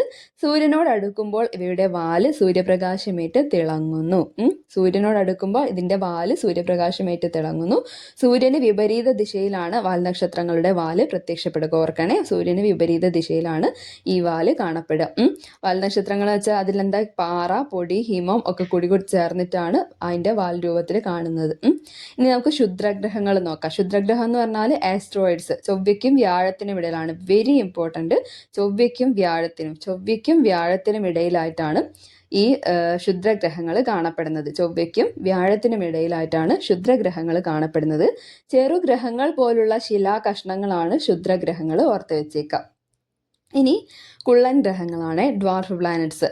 സൗരയൂഥത്തിൽ സൂര്യന് ചുറ്റും പരിക്രമണം ചെയ്യുന്ന ഗ്രഹങ്ങളെക്കാൾ ചെറുതും ഗോളാകൃതിയിലുള്ളതുമായ വസ്തുക്കളാണ് കുള്ളൻ ഗ്രഹങ്ങൾ. സൗരയൂഥത്തിൽ സൂര്യന് ചുറ്റും പരിക്രമണം ചെയ്യുന്നുണ്ട്. കൂടാതെയോ ഗ്രഹങ്ങളെക്കാൾ ചെറുതാണ്, ഗോളാകൃതിയുള്ളതാണ്. ഇങ്ങനെയുള്ള വസ്തുക്കളെയാണ് കുള്ളൻ ഗ്രഹങ്ങൾ എന്ന് പറയുന്നത്. ഇനി ഉൽക്കകളാണ്. ഉൽക്ക എന്ന് പറഞ്ഞാൽ മീറ്റിയോർസ്. നമ്മൾ ക്ഷുദ്രഗ്രഹങ്ങളിൽ നിന്നും മറ്റും ഭൂമിയുടെ അന്തരീക്ഷത്തിലേക്ക് അതിവേഗത്തിൽ പ്രവേശിക്കുന്ന ശിലാകഷ്ണങ്ങളെയാണ് ഉൽക്കകൾ എന്ന് പറയുന്നത്. ഉൽക്ക പതിച്ചിട്ടുള്ള സ്ഥലം അങ്ങനെയൊക്കെ നമ്മൾ പഠിച്ചിട്ടുണ്ട് അല്ലേ. രാത്രി സമയങ്ങളിൽ അവ അതിവേഗം സഞ്ചരിക്കുന്ന തീപ്പൊരികളായി ആകാശത്ത് കാണപ്പെടുന്നു. ഏതാനും സെക്കൻഡുകൾ കൊണ്ട് കത്തിത്തീരുന്ന ഇവ കൊള്ളിമീനുകൾ എന്ന് അറിയപ്പെടാറുണ്ട്. ഉൽക്കകൾ കത്തിത്തീരുന്നത് ഏത് അന്തരീക്ഷ പാളിയിൽ വെച്ചിട്ടാണ് നമ്മൾ പഠിച്ചത്? മീസോസ്ഫിയർ ആണ് കേട്ടോ. ഓർത്ത് വെച്ചേക്കണേ. മീസോസ്ഫിയർ ഇവിടെ കണക്ട് ചെയ്ത് വെച്ചേക്കണേ. ഇനി നക്ഷത്ര മാസം സിഡറിയൽ മന്ത് എന്ന് പറയും. സിഡറിയൽ മന്ത് എന്ന് വെച്ചാൽ എന്താ? ചന്ദ്രന് ഭൂമിയെ ഒരു തവണ വലം വയ്ക്കാൻ ഏകദേശം 27.3 ദിവസം വേണ്ടി വരുന്നു. ഇതാണ് ഒരു നക്ഷത്ര മാസം. ചന്ദ്രന് ഭൂമിയെ ഒരു തവണ വലം വയ്ക്കാൻ 27.1/3 ദിവസം വേണം. ഇതിനെയാണ് ഒരു നക്ഷത്ര മാസം എന്ന് പറയുന്നത്. ഓക്കെ, 27.1/3 ദിവസം വേണ്ടി വരുന്നു. ഇതാണ് ഒരു നക്ഷത്രമാസം. സെറ്റാണല്ലോ. സൂര്യനെ ചുറ്റിയുള്ള ആകാശഗോളങ്ങളുടെ സഞ്ചാരപാതയാണ് അവയുടെ ഭ്രമണപഥം എന്ന് പറയുന്നത്. ഭ്രമണപഥം ദീർഘവൃത്താകൃതിയിലുള്ള ഭ്രമണപഥത്തിലൂടെയാണ് ഗ്രഹങ്ങൾ സൂര്യനെ വലം വെക്കുന്നത്. ഈ ചിത്രത്തിൽ നോക്കാം. ഇനി ഗ്രഹങ്ങളെ അവയുടെ നിശ്ചിത ഭ്രമണപഥത്തിൽ കൂടി സഞ്ചരിക്കാൻ സഹായിക്കുന്നത് ഗ്രഹങ്ങളും സൂര്യനും തമ്മിലുള്ള ആകർഷണ ബലമാണ്. സൂര്യനെ വലം വയ്ക്കുന്നതോടൊപ്പം ഗ്രഹങ്ങൾ എല്ലാം അവയുടെ സാങ്കല്പിക അച്ചുതണ്ടിൽ സ്വയം കറങ്ങുകയും ചെയ്യുന്നുണ്ട്. ഓക്കെ, ഇനി നമുക്ക് സുനിത വില്യംസിനെ കുറിച്ചിട്ട് കുറച്ച് കാര്യങ്ങൾ പഠിക്കാം കേട്ടോ. സുനിത വില്യംസ് ആയിട്ട് റിലേറ്റഡ് ആയിട്ടുള്ള നമുക്ക് കുറച്ച് കറണ്ട് അഫയേഴ്സും കൂടി പഠിക്കാനുണ്ട്. ആദ്യം ടെക്സ്റ്റ് ബുക്കിൽ എന്താ പറഞ്ഞതെന്ന് പഠിക്കാം.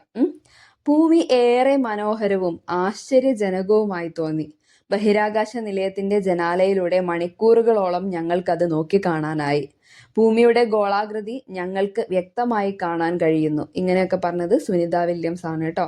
ബഹിരാകാശ നിലയത്തിൽ പോയിട്ട് അവിടുന്ന് ആ ജനാലയിൽ കൂടി ഭൂമിയെ നിരീക്ഷിക്കാൻ പറ്റി എന്നൊക്കെ പറഞ്ഞത് ആരാണ്? ഭൂമി ഏറെ മനോഹരമായും ആശ്ചര്യജനകവുമായി തോന്നി എന്നൊക്കെ പറഞ്ഞത് ആരാണ്?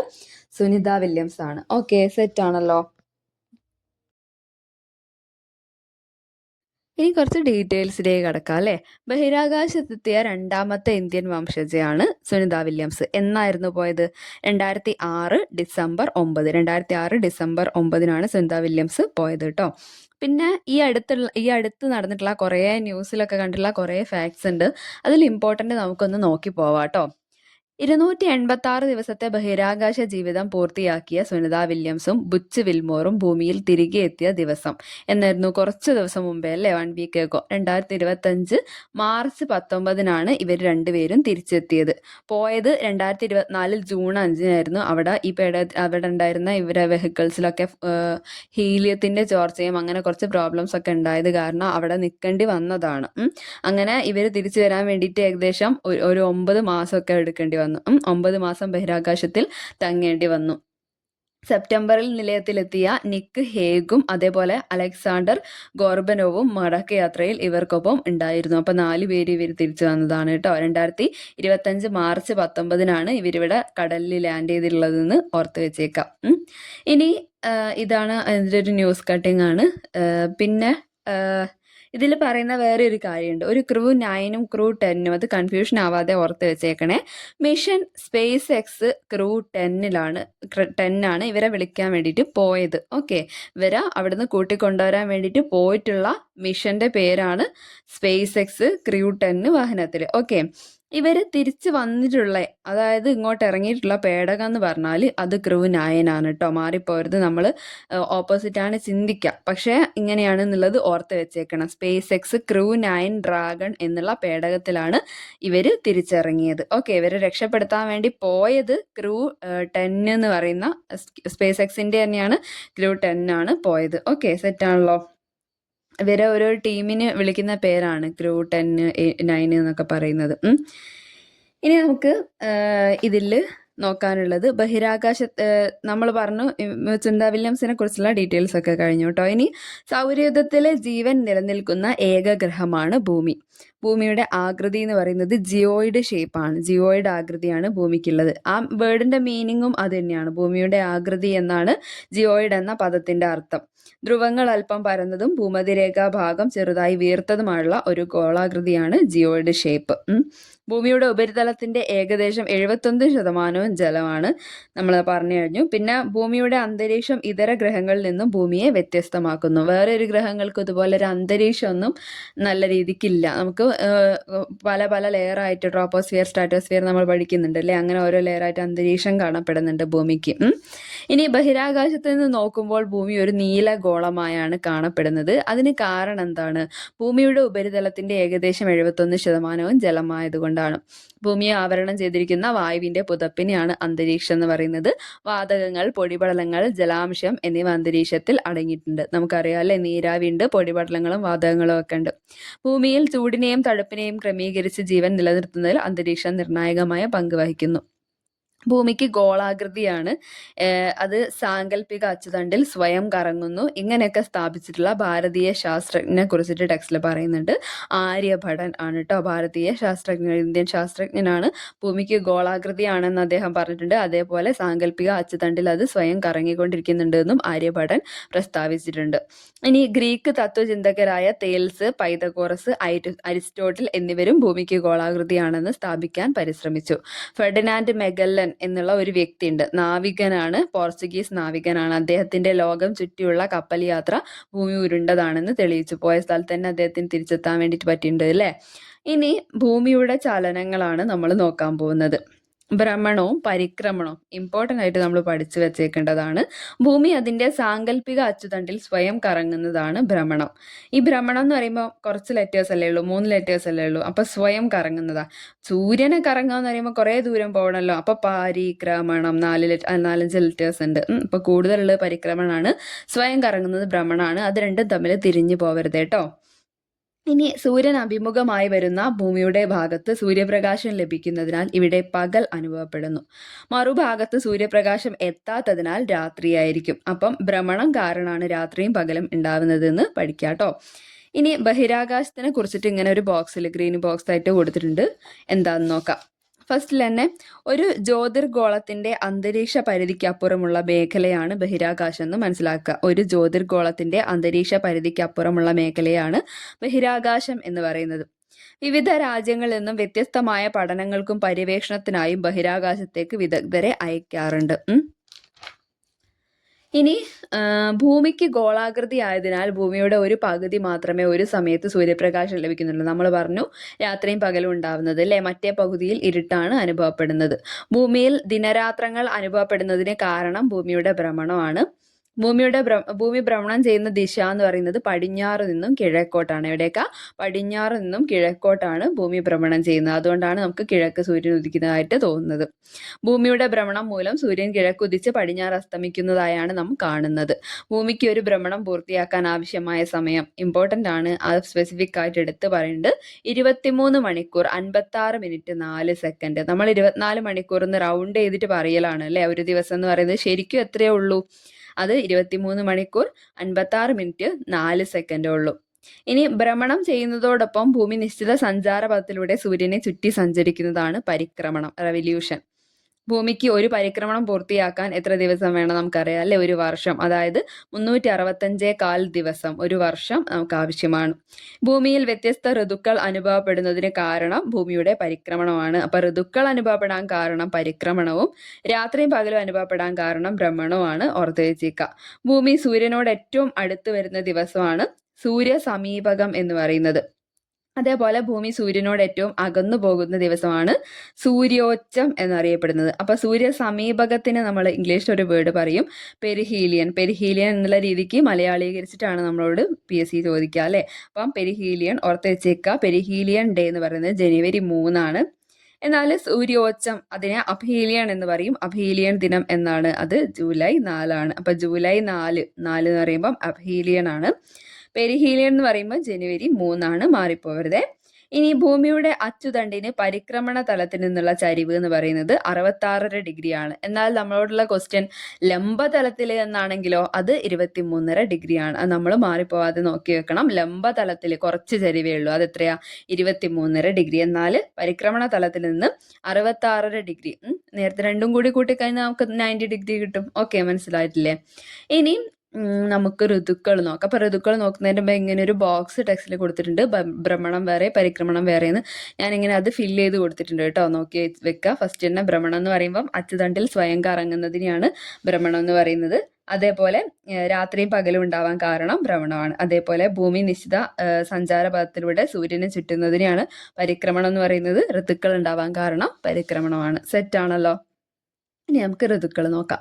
ഋതുഭേദങ്ങൾക്ക് കാരണം ഭൂമിയുടെ പരിക്രമണവും സൗരോർജ ജലലഭ്യതയിലെ ഏറ്റക്കുറച്ചിലുമാണ്. സൗരോർജത്തിൻ്റെ ലഭ്യതയിലും ജലലഭ്യതയിലുള്ള ഏറ്റക്കുറച്ചിലുകളാണ് ഋതുക്കൾക്ക് കാരണം. ഓക്കെ, ഈ മുത്തശ്ശി ഇങ്ങനെ പറയുന്നുണ്ട് കുട്ടികളോട് എന്താണ് ഋതുക്കൾ, അത് വരാനുള്ള കാരണങ്ങൾ, അങ്ങനെ കുറച്ച് കാര്യങ്ങളൊക്കെ ഡിസ്കഷനാണ് ഈ കാണിക്കുന്നത്.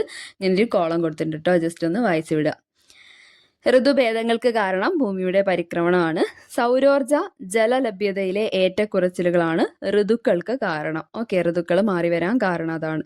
ഇന്ത്യയിലെ പരമ്പരാഗത ഋതുക്കൾ എത്ര എണ്ണം ഉണ്ട്? 6 എണ്ണം.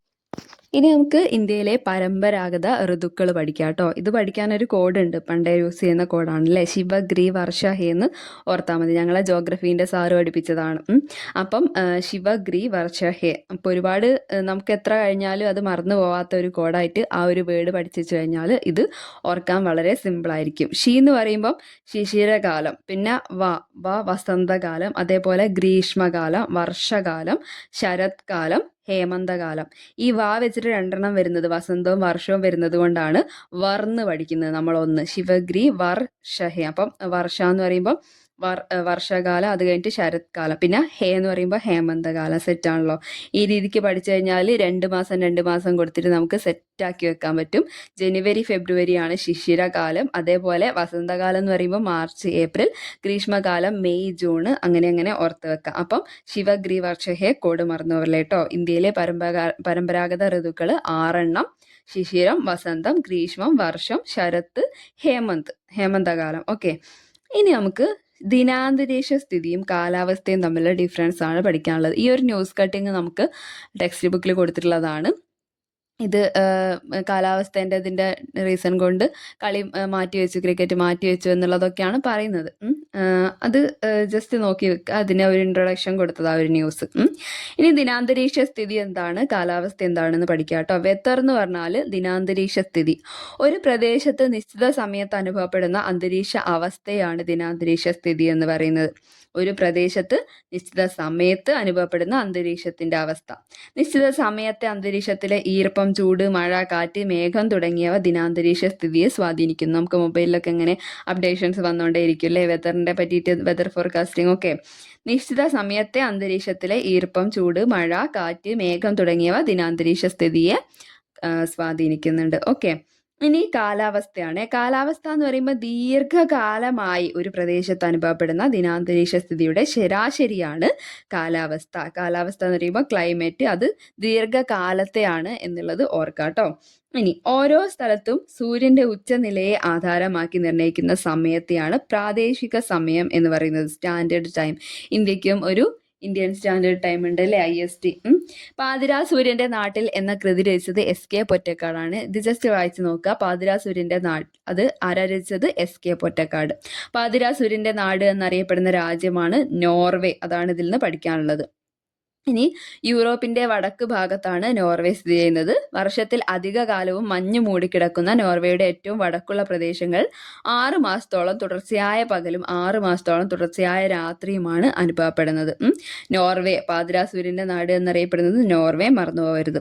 ഇനി ധ്രുവ പ്രദേശങ്ങൾ അധിവസിക്കുന്ന തദ്ദേശീയരായ ജനവിഭാഗമാണ് ഇന്യൂട്ടുകൾ. ഇന്യൂട്ട് എന്ന് വെച്ചാൽ എന്താണ്? ഇന്യൂട്ട് എസ്കിമോകൾ എന്നും പറയാം. എസ്കിമോ ആയിരിക്കും നമുക്ക് പരിചയമുള്ള ഒരു വേർഡ്. ഇന്യൂട്ട് ആഡ് ചെയ്ത് ഓർത്ത് വെച്ചേക്കാം കേട്ടോ. എസ്കിമോകൾ അല്ലെങ്കിൽ ഇന്യൂട്ടുകൾ സെയിം ആണ്. ധ്രുവ പ്രദേശങ്ങളിൽ അധിവസിക്കുന്ന തദ്ദേശീയരായ ജനവിഭാഗം. ഇന്യൂട്ടുകൾ അല്ലെങ്കിൽ എസ്കിമോകൾ മഞ്ഞുകട്ടകൾ കൊണ്ട് നിർമ്മിക്കുന്ന വീടുകളിലാണ് താമസിക്കുന്നത്. ആ വീടുകൾക്ക് പറയുന്ന പേര് ഇഗ്ലൂ എന്നാണ്. ജനവാസം കുറവുള്ള മഞ്ഞു മൂടിക്കിടക്കുന്ന ധ്രുവപ്രദേശങ്ങളിലെ തദ്ദേശീയരായ ഇന്യൂട്ട് വളർത്തുനായകൾ വലിക്കുന്ന പരന്ന സ്ലെഡ്ജുകളിൽ സഞ്ചരിക്കുന്നു. അപ്പോൾ ഇവർ പോകാൻ വേണ്ടിയിട്ടും ഒരു വാഹനം യൂസ് ചെയ്യുന്നുണ്ട്. അതെന്ന് വെച്ചാൽ അവർ വളർത്തുന്ന നായകൾ വലിക്കുന്ന ഒരു സ്ലേറ്റ് പോലുള്ള ഒരു പരന്നിട്ടുള്ള ഒരു ഇതാണ് സ്ലെഡ്ജുകൾ എന്നാണ് അതിനെ പറയുക. അതിലാണ് സഞ്ചരിക്കുന്നത്. ഓക്കെ, ഇനി നമുക്ക് മരുഭൂമി നോക്കാം കേട്ടോ. പിന്നെ ഈ മഞ്ഞു മൂടി കിടക്കുന്ന ജനവാസം കുറഞ്ഞ പ്രദേശത്തുള്ള ജനജീവിതം പറയുകയാണെന്നുണ്ടെങ്കിൽ അവിടുത്തെ വസ്ത്രധാരണ രീതി രോമനിർമ്മിതമായിട്ടുള്ള വസ്ത്രങ്ങളാണ് അവർ ധരിക്കുക. അതേപോലെ യാത്രാമാർഗം വളർത്തുനായ വലിക്കുന്ന സ്ലഡ്ജാണ് നമ്മൾ പഠിച്ചു. ഇവരെ താമസം ഇഗ്ലൂലാണ്. സസ്യവർഗ്ഗങ്ങൾ അത് പന്നല് പായല് ഒക്കെയാണ് ഈ മഞ്ഞ് മൂടിക്കിടക്കുന്ന പ്രദേശത്ത് ഉണ്ടായിരിക്കുക. പിന്നെ പ്രധാനപ്പെട്ട ജന്തുവർഗ്ഗങ്ങൾ ഏതൊക്കെയാണെന്ന് വെച്ചാൽ തിമിംഗലമൊക്കെ കാണപ്പെടുന്നുണ്ട്. അതേപോലെ മത്സ്യങ്ങളും ഹിമമൂങ്ങകളും സീലും ഹിമക്കരടിയും ഒക്കെ കാണപ്പെടുന്നുണ്ട്. ഇനി ഇവരുടെ ആഹാര രീതി എന്ന് പറയുമ്പോൾ വേട്ടയാടലും മത്സ്യബന്ധനവും ഒക്കെ തന്നെയാണ്. ഈ ഇന്യൂട്ടുകളുടെ ആഹാര രീതി മത്സ്യബന്ധനം, വേട്ടയാടൽ. ഓക്കെ, ഇനി നമുക്ക് മരുഭൂമിനെ കുറിച്ച് പഠിക്കാം. ആടുജീവിതം എന്ന നോവൽ രചിച്ചത്, ഇപ്പൊ മൂവിയൊക്കെ ഇറങ്ങിയോണ്ട് എല്ലാവർക്കും അറിയാം അല്ലെ, ബെന്യാമിനാണ് ആടുജീവിതം എന്ന നോവൽ രചിച്ചത്. ആൽക്കെമിസ്റ്റ് എന്ന നോവലോ അത് പൗലോ കൊയ്ലോ ആണ് കേട്ടോ രചിച്ചത്. ആൽക്കെമിസ്റ്റ് വെരി ഇൻട്രസ്റ്റിംഗ് ആയിട്ടുള്ള ഒരു നോവലാണ്. നമ്മൾ വിചാരിക്കാത്ത തലങ്ങളിലൂടെയാണ് അതിൽ എല്ലാ യൂണിവേഴ്സും നമുക്ക് വേണ്ടിയിട്ട് പ്രവർത്തിക്കുക. അതായത് പല സ്ഥലത്തും മോട്ടിവേഷൻ ആയിട്ടൊക്കെ കാണുന്ന ഒരു കോട്ടിങ്സ് ആണ്. നമ്മൾ എന്തെങ്കിലും ഒന്ന് അതിയായി ആഗ്രഹിച്ചിട്ടുണ്ടെങ്കിൽ അതിനുവേണ്ടി പരിശ്രമിച്ചാൽ എല്ലാ യൂണിവേഴ്സും നമ്മളെ കൂടെ നിൽക്കുന്നു അല്ലേ. അതുപോലെ നമുക്ക് എല്ലാവർക്കും ജോലി കിട്ടട്ടെ, നമ്മൾ അതിനു വേണ്ടിയിട്ടാണ് പഠിക്കുന്നത് അല്ലേ. അപ്പം ആൽക്കെമിസ്റ്റ് നല്ല ഇൻട്രസ്റ്റിംഗ് ആയിട്ടുള്ള വായിച്ചിരിക്കുന്ന നോവലാണ്. പറ്റുന്ന ഒരു സാഹചര്യത്തിൽ എല്ലാവരും വായിക്കുക. അപ്പം ആൽക്കെമിസ്റ്റ് എന്ന നോവൽ രചിച്ചത് പൗലോ കൊയ്ലോ ആണ് കേട്ടോ. പിന്നെ വിശാലമായ മണൽപ്പരപ്പുകളും മണൽക്കുന്നുകളും മരുഭൂമിയുടെ പ്രത്യേകതയാണ്. മരുഭൂമികളിൽ പകൽ താപം വളരെ കൂടുതലും രാത്രി താപം വളരെ കുറവുമാണ്. മഴ തീരെ കുറവായ ഈ പ്രദേശങ്ങൾ ഉയർന്ന താപവും വരണ്ട കാറ്റും ജലദൗർലഭ്യവും അനുഭവപ്പെടുന്നു. ഇപ്പൊ മരുഭൂമിയെ കുറിച്ച് പറയുകയാണെങ്കിൽ ഈ പ്രദേശങ്ങൾ ജനവാസം തീരെ കുറവാണ്. അയഞ്ഞ വസ്ത്രങ്ങളും മുഖം മറയ്ക്കുന്ന ശിരോവസ്ത്രവും മരുഭൂമി നിവാസികളുടെ വസ്ത്രധാരണത്തിലെ പ്രത്യേകതകളാണ്. സഞ്ചാരത്തിനും ചരക്കു നീക്കത്തിനും ഒട്ടകങ്ങളെയാണ് യൂസ് ചെയ്യുന്നത്. ഉഷ്ണമരുഭൂമിയിൽ കാലാവസ്ഥയ്ക്ക് ഇണങ്ങുന്ന ജീവിത രീതിയാണ് ഉള്ളത്. ഉഷ്ണമേഖലയിലെ കപ്പൽ എന്നറിയപ്പെടുന്ന ഒട്ടകങ്ങൾ PVQ ആണ് കേട്ടോ. ഇനി ഇങ്ങനെ ഒരു പദസൂര്യം കൊടുത്തിട്ടുണ്ട്. ഈ മരുഭൂമിയിൽ മണൽക്കുന്നുകളുണ്ട്, പകൽ താപം വളരെ കൂടുതലാണ്, രാത്രി താപം കുറവാണ്. നമ്മൾ പഠിച്ച ഫാക്ട്സ് തന്നെയാണ്. മഴ തീരെ കുറവാണ്, തുടർച്ചയായ വരൾച്ചയും മണൽക്കാറ്റും, പിന്നെ അതേപോലെ വിശാലമായ മണൽപ്പരപ്പ് കാണപ്പെടുന്നുണ്ട്. ഇനി കാലാവസ്ഥാ വ്യതിയാനം. 2021 ഒക്ടോബർ 31 ഐക്യരാഷ്ട്ര സംഘടനയുടെ ഗ്ലാസ്ഗോ കാലാവസ്ഥാ സമ്മേളനത്തിൽ കാലാവസ്ഥാ വ്യതിയാനത്തെക്കുറിച്ച് സംസാരിച്ച കെനിയയിൽ നിന്നുള്ള സ്കൂൾ വിദ്യാർത്ഥിയുടെ പേര് എലിസബത്ത് വിറ്റി. അത് ഗ്ലാസ്ഗോ കാലാവസ്ഥാ സമ്മേളനത്തിൽ ഈ കാലാവസ്ഥാ വ്യതിയാനത്തിനെ കുറിച്ച് സംസാരിച്ചുള്ള ഒരു പെൺകുട്ടിയാണ്. സ്കൂൾ വിദ്യാർത്ഥിയാണ്. കെനിയയിൽ നിന്നുള്ള സ്കൂൾ വിദ്യാർത്ഥിയാണ് എലിസബത്ത് വിറ്റി. ഓർത്ത് വെക്കാട്ടോ പേര്. ഇനി ഒരു പ്രദേശത്തിന്റെ കാലാവസ്ഥയെ സ്വാധീനിക്കുന്ന ഒരു പ്രധാന ഘടകമാണ് ആ പ്രദേശത്തിന്റെ അന്തരീക്ഷ സ്ഥിതി എന്ന് പറയുന്നത്. അന്തരീക്ഷത്തിന്റെ താപനിലയിൽ ഉണ്ടാകുന്ന ഏറ്റക്കുറച്ചിലുകളാണ് കാലാവസ്ഥാ വ്യതിയാനമായി കണക്കാക്കുന്നത്. നമ്മൾ നേരത്തെ പഠിച്ചു ഡിഫറൻസ് ബിറ്റ്വീൻ കാലാവസ്ഥ ആൻഡ് അന്തരീക്ഷ സ്ഥിതി. അതന്നെയാണ് ഇവിടെ പറയുന്നത് റിപ്പീറ്റ് ചെയ്തിട്ട്. കാലാവസ്ഥാ മാറ്റം ഭൂമിയിൽ സാവധാനത്തിൽ സംഭവിച്ചുകൊണ്ടിരിക്കുന്ന ഒരു പ്രക്രിയയാണ്. കാലാവസ്ഥയിൽ നേരിയ തോതിലുണ്ടാകുന്ന മാറ്റങ്ങൾ പോലും പ്രകൃതിയെ സാരമായി ബാധിക്കുന്നുണ്ട്. കാലാവസ്ഥാ വ്യതിയാനം മൂലമുണ്ടാകുന്ന പ്രകൃതി ദുരന്തങ്ങൾ പറയുകയാണെങ്കിൽ ഫസ്റ്റ് വൺ മഞ്ഞുരുകൽ, അതേപോലെ വരൾച്ച, ചുഴലിക്കാറ്റ്, വെള്ളപ്പൊക്കം ഒക്കെ പറയാം. കാലാവസ്ഥാ വ്യതിയാനത്തിന്റെ ഭാഗമായി ഉണ്ടാകുന്ന പ്രത്യാഘാതങ്ങളാണ്. ഒന്ന്, ആഗോള താപനില ഉയരുന്നു. സമുദ്രനിരപ്പിലെ ഉയർച്ചയും സുനാമി ദുരന്തങ്ങളും ഒക്കെ ഉണ്ടാവുന്നു. കാലം തെറ്റിയ മഴയും മഴയുടെ തോതിലുള്ള ഏറ്റക്കുറച്ചിലുകൾ നമ്മളിപ്പോൾ ഒക്കെ അനുഭവിച്ചുകൊണ്ടിരിക്കുന്ന ഒരു കാര്യമാണ് അല്ലെ. കാലം തെറ്റിയ മഴയും മഴയുടെ തോതിലുള്ള ഏറ്റക്കുറച്ചിലുകളും. പെട്ടെന്നായിരിക്കും മഴ അങ്ങോട്ട്. പിന്നെ വരൾച്ച, പിന്നെ ധ്രുവ പ്രദേശങ്ങളിലുള്ള മഞ്ഞുരുകൽ. അപ്പൊ കാലാവസ്ഥാ വ്യതിയാനത്തിന്റെ ഭാഗമായി ഉണ്ടാകുന്ന പ്രത്യാഘാതങ്ങളാണ് ഇതൊക്കെ. ഈ ധ്രുവ പ്രദേശങ്ങളിലൊക്കെ മഞ്ഞുരുക്കി കഴിഞ്ഞാലും ഒരുപാട് പ്രശ്നങ്ങൾ, കടലിന്റെ ഭൂമിയുടെ ജലനിരപ്പ് ഉയരും, ദ്വീപുകളൊക്കെ അപ്രത്യക്ഷമാകും, അങ്ങനെ ഒരുപാട് പ്രശ്നങ്ങളുണ്ട് അല്ലേ. ഇനി കാലാവസ്ഥാ വ്യതിയാനങ്ങൾക്ക് കാരണമാകുന്ന മനുഷ്യരുടെ അശാസ്ത്രീയമായ പ്രവർത്തനങ്ങൾ നോക്കാം. ഫസ്റ്റ് വണ്ണ്, വാഹനങ്ങളിൽ നിന്നും പുറന്തള്ളുന്ന വിഷവാതകങ്ങൾ പുറന്തള്ളുന്ന വാഹനങ്ങളിൽ നിന്ന്. ഓക്കെ. പിന്നെ വനനശീകരണം, അമിതമായ പ്ലാസ്റ്റിക് ഉപയോഗവും അവയുടെ വലിച്ചെറിയലും. പിന്നെ ഫാക്ടറികളിൽ നിന്നും പുറന്തള്ളപ്പെടുന്ന വിഷവാതകങ്ങൾ, കൃഷിയിടങ്ങളിലെ അശാസ്ത്രീയമായ രാസവള പ്രയോഗവും കീടനാശിനി പ്രയോഗവും ഓർത്ത് വെച്ചേക്കാം. ഇനി കാലാവസ്ഥാ വ്യതിയാനത്തിന് കാരണമാകുന്ന പ്രവർത്തനങ്ങൾ നിയന്ത്രിക്കുന്നതിനും പരിസ്ഥിതി സംരക്ഷിക്കുന്നതിനുമായി കേരള സർക്കാർ നടപ്പിലാക്കി വരുന്ന ഒരു പദ്ധതിക്ക് എക്സാമ്പിളാണ് ഹരിത കേരളം മിഷൻ. ഹരിത കേരളം മിഷൻ എന്ന് വെച്ചാൽ കാലാവസ്ഥാ വ്യതിയാനത്തിന് കാരണമാകുന്ന പ്രവർത്തനങ്ങൾ നിയന്ത്രിക്കാൻ വേണ്ടിയിട്ടും പരിസ്ഥിതി സംരക്ഷണത്തിനുമായി കേരള സർക്കാർ നടപ്പിലാക്കി വരുന്ന പദ്ധതിയാണ്. ഓക്കെ. ഈ ഹരിത കേരളം മിഷനെ കുറിച്ച് ഡീറ്റെയിൽ ആയിട്ട് നോക്കുകയാണെങ്കിൽ മണ്ണ് ജല സംരക്ഷണം, ശുചിത്വം, മാലിന്യ സംസ്കരണം, ജൈവ കൃഷി എന്നീ മേഖലകൾക്ക് ഊന്നൽ നൽകിക്കൊണ്ട് സർക്കാർ നടപ്പിലാക്കുന്ന പദ്ധതിയാണ് ഹരിത കേരളം മിഷൻ. ഹരിത കേരളം മിഷന്റെ കീഴിൽ നടപ്പിലാക്കുന്ന ശ്രദ്ധേയമായ 2 കർമ്മ പരിപാടികളാണ് പച്ചത്തുരുത്ത്, പിന്നെ ഹരിത കർമ്മസേന. ഹരിത കർമ്മസേന നമുക്ക് നല്ലോണം അറിയാം അല്ലേ, വീട്ടിലൊക്കെ എല്ലാ മാസവും വന്നിട്ട് കളക്ട് ചെയ്ത് പോകുന്നതല്ലേ. അപ്പം പച്ചത്തുരുത്ത്, ഹരിത കർമ്മസേന നോക്കി വെച്ചേക്കാം. ഇനി വൃത്തിയുള്ള കേരളത്തിനായി ഹരിത കർമ്മസേന. ഹരിത കേരള മിഷന്റെ മാലിന്യരഹിത കേരളം ക്യാമ്പയിന്റെ ഭാഗമായാണ് ഹരിത കർമ്മസേന പ്രവർത്തിക്കുന്നത്. വൃത്തിയുള്ള കേരളം സൃഷ്ടിക്കുക എന്നതാണ് ഇതിന്റെ ലക്ഷ്യം. വീടുകളിൽ നിന്നും സ്ഥാപനങ്ങളിൽ നിന്നും ഹരിത കർമ്മസേനാംഗങ്ങൾ അജൈവ മാലിന്യങ്ങൾ ശേഖരിക്കുന്നു. തദ്ദേശ സ്ഥാപനങ്ങളുടെ നേതൃത്വത്തിൽ നടപ്പിലാക്കി വരുന്ന മാലിന്യ സംസ്കരണ പ്രവർത്തനങ്ങൾ ഓൺലൈൻ പ്ലാറ്റ്ഫോമിലൂടെ നിരീക്ഷിക്കുന്നതിനുള്ള മൊബൈൽ ആപ്ലിക്കേഷനാണ് ഹരിതമിത്രം സ്മാർട്ട് മാനേജ്മെന്റ് സിസ്റ്റം. ഓർത്ത് വെച്ചേക്കാം, ഹരിതമിത്രം സ്മാർട്ട് മാനേജ്മെന്റ് സിസ്റ്റം എന്നുള്ള ഒരു ആപ്ലിക്കേഷൻ ഇവർക്കുണ്ട്. ഇനി പച്ചത്തുരുത്ത് നോക്കാം കേട്ടോ. പച്ചത്തുരുത്ത് എന്ന് വെച്ചാൽ പ്രാദേശിക ജൈവ വൈവിധ്യ സംരക്ഷണം വ്യക്തമാക്കി തദ്ദേശ സ്വയംഭരണ സ്ഥാപനങ്ങളുടെ നേതൃത്വത്തിൽ പൊതുസ്ഥലങ്ങളിൽ സ്വാഭാവിക വന മാതൃകകൾ സൃഷ്ടിച്ച് സംരക്ഷിക്കുകയാണ് പച്ചത്തുരുത്ത് പദ്ധതിയുടെ ലക്ഷ്യം. കാലാവസ്ഥാ വ്യതിയാനത്തിന്റെ ദോഷഫലങ്ങൾ കുറയ്ക്കാൻ പച്ചത്തുരുത്തുകൾ നിർണായകമായ പങ്ക് വഹിക്കുന്നു. വന മാതൃകകൾ സൃഷ്ടിച്ചെടുക്കുന്ന പദ്ധതിയാണ് അല്ലേ. ഇനി കേരളത്തിലെ ആദ്യത്തെ സമ്പൂർണ്ണ പച്ചത്തുരുത്ത് ജില്ല നോക്കി വെച്ചേക്കണം, തിരുവനന്തപുരം ആണ് കേട്ടോ. തിരുവനന്തപുരം. ഇത് പ്രീവിയസ് ക്വസ്റ്റ്യൻ ആണ്, റീസെന്റ് ആയിട്ട് ചോദിച്ചിട്ടുള്ള ക്വസ്റ്റ്യൻ ആണ്. ഇനി കാലാവസ്ഥാ വ്യതിയാനം ലഘൂകരിക്കുന്നതിനായി ചെയ്യാൻ കഴിയുന്ന പരിസ്ഥിതി സംരക്ഷണ പ്രവർത്തനങ്ങൾ നോക്കാം. അന്തരീക്ഷ മലിനീകരണം കുറയ്ക്കുക. 2, വനനശീകരണം തടയുക. പ്ലാസ്റ്റിക് ഉപയോഗം കുറയ്ക്കുക. ജൈവവള ഉപയോഗം വർദ്ധിപ്പിക്കുക. ഇതൊക്കെ നമുക്ക് വായിച്ചു നോക്കിയാൽ മനസ്സിലാവുന്നതായതുകൊണ്ടാണ് സ്പീഡിൽ പോകുന്നത്. മാലിന്യങ്ങൾ ശാസ്ത്രീയമായി സംസ്കരിക്കുക. പിന്നെ പ്ലാസ്റ്റിക് കുപ്പികൾക്ക് പകരം സ്റ്റീൽ കുപ്പികൾ യൂസ് ചെയ്യാം. അതേപോലെ ഉത്സവങ്ങളിലും ആഘോഷങ്ങളിലും ഹരിത പെരുമാറ്റച്ചട്ടം പാലിച്ചു കൊണ്ടുപോവുക. പ്ലാസ്റ്റിക് സഞ്ചികൾക്ക് പകരമായി പേപ്പർ, തുണി, ചണം എന്നിവ കൊണ്ടുള്ള സഞ്ചികൾ യൂസ് ചെയ്യാം. ഇനി ആഗോളതാപനത്തിനെ കുറിച്ചിട്ടാണ് നോക്കാനുള്ളത്. ഭൂമിയുടെ ഉപരിതലത്തിലും അന്തരീക്ഷത്തിലും മുമ്പ് കാലങ്ങളിൽ ഉണ്ടായിരുന്നതിനേക്കാൾ കൂടുതലായും ക്രമാതീതമായും താപനില ഉയരുന്നതാണ് ആഗോളതാപനം എന്നുള്ള പ്രതിഭാസം.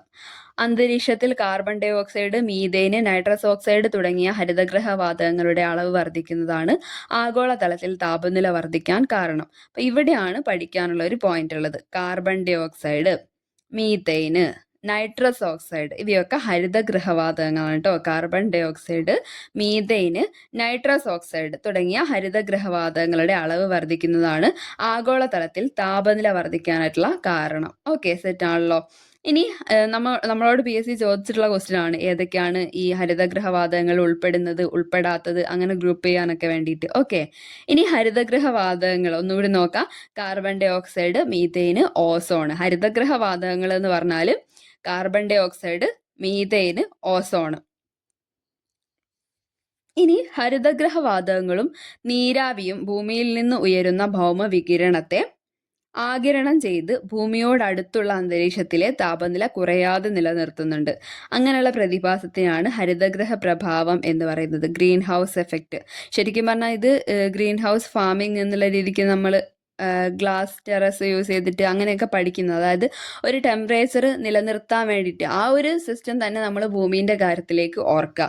ഹരിതഗൃഹവാതകങ്ങളും നീരാവിയും ഭൂമിയിൽ നിന്ന് ഉയരുന്ന ഭൗമവികിരണത്തെ ആഗിരണം ചെയ്ത് ഭൂമിയോടടുത്തുള്ള അന്തരീക്ഷത്തിലെ താപനില കുറയാതെ നിലനിർത്തുന്ന പ്രതിഭാസത്തിനെയാണ് ഹരിതഗൃഹ പ്രഭാവം എന്ന് പറയുന്നത്, ഗ്രീൻ ഹൗസ് എഫക്റ്റ്. ഓക്കെ, ഇനി ഈ ചാപ്റ്ററിൽ ലാസ്റ്റായിട്ട് നമുക്ക് നോക്കാനുള്ളത് ആവാസ വ്യവസ്ഥയിലെ മാറ്റങ്ങൾക്ക് ഇരയായി വംശനാശം സംഭവിച്ച പ്രധാനപ്പെട്ട ജീവികൾ.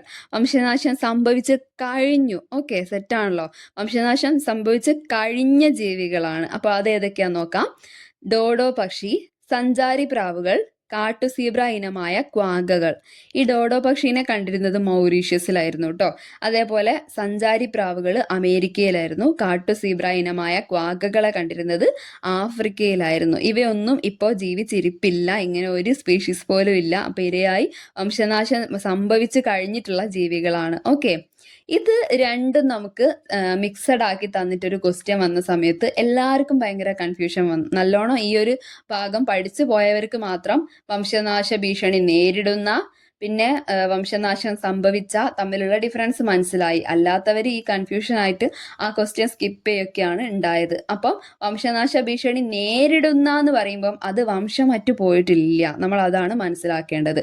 വംശനാശ ഭീഷണി നേരിടുന്ന കേരളത്തിലെ ജീവജാലങ്ങൾ നമുക്ക് പഠിക്കാം. ഫസ്റ്റ് വൺ സിംഹവാലൻ കുരങ്ങ്, പിന്നെ മലമുഴക്കി വേഴാമ്പൽ, മലബാർ വെരുക്, വരയാട്, അശോകമരം, മരമഞ്ഞൾ. ഈ 6 ഓർത്ത് വെച്ചേക്കാം. മരമഞ്ഞൾ, അശോകമരം, രണ്ടിലും മര വരുന്നുണ്ട്. അതേപോലെ അത് കഴിഞ്ഞാൽ വരയാട്, പിന്നെ മലബാർ വെരുക്, അതിലും ഒരു വര ഉണ്ടല്ലോ, വെരുക്. അതേപോലെ മലമുഴക്കി വേഴാമ്പൽ, സിംഹവാലൻ കുരങ്ങ്. ഇതൊക്കെ നമുക്ക് അറിയുന്നതാണ് അല്ലേ. മലമുഴക്കി വേഴാമ്പലും സിംഹവാലൻ കുരങ്ങും ഒക്കെ വംശനാശ ഭീഷണി നേരിടുന്ന ജീവികളാണ്, നമുക്കറിയാം അല്ലേ. വരയാട് എവിടെയാ? നീലഗിരിയിലാണ് സംരക്ഷിക്കുന്നത്. നീലഗിരി താർ എന്നറിയപ്പെടുന്ന തമിഴ്നാടിന്റെ മൃഗമാണ് ഒക്കെ നമുക്കറിയുന്നതാണ് അല്ലേ. അപ്പൊ അത് പഠിച്ചു വെച്ചേക്കാം. വംശനാശ ഭീഷണി നേരിടുന്നവയാണ് ഇവയൊക്കെ. ഇവയൊന്നും വംശമറ്റു പോയിട്ടില്ല. ഇപ്പോഴും കുറച്ചൊക്കെ ഉണ്ട്, അതിനെ സംരക്ഷിച്ച് വരുന്നുണ്ട്. എന്നാൽ നമ്മൾ നേരത്തെ പഠിച്ചിട്ടുള്ള 3 എന്ന് പറഞ്ഞാൽ വംശനാശം സംഭവിച്ച് കഴിഞ്ഞിട്ടുള്ള ജീവികളാണ്. ഓക്കെ, ഇത് നമ്മൾ സെപ്പറേറ്റ് ആയിട്ട് ഇമ്പോർട്ടൻ്റ് ആയിട്ടും പഠിച്ചു വെച്ചേക്കാം കേട്ടോ. ഓക്കെ, അപ്പം ഇത്രയാണ് നമുക്ക് ഈ ചാപ്റ്ററിൽ പഠിക്കാനുള്ളത്. ഇനി ഒരു പാഠം കൂടി കഴിഞ്ഞു കഴിഞ്ഞാൽ നമുക്ക് 5ാം ക്ലാസ്സിലെ സോഷ്യൽ സയൻസ് കംപ്ലീറ്റ് ആയിട്ടോ. അപ്പോൾ ഓക്കെ ഫ്രണ്ട്സ്, താങ്ക്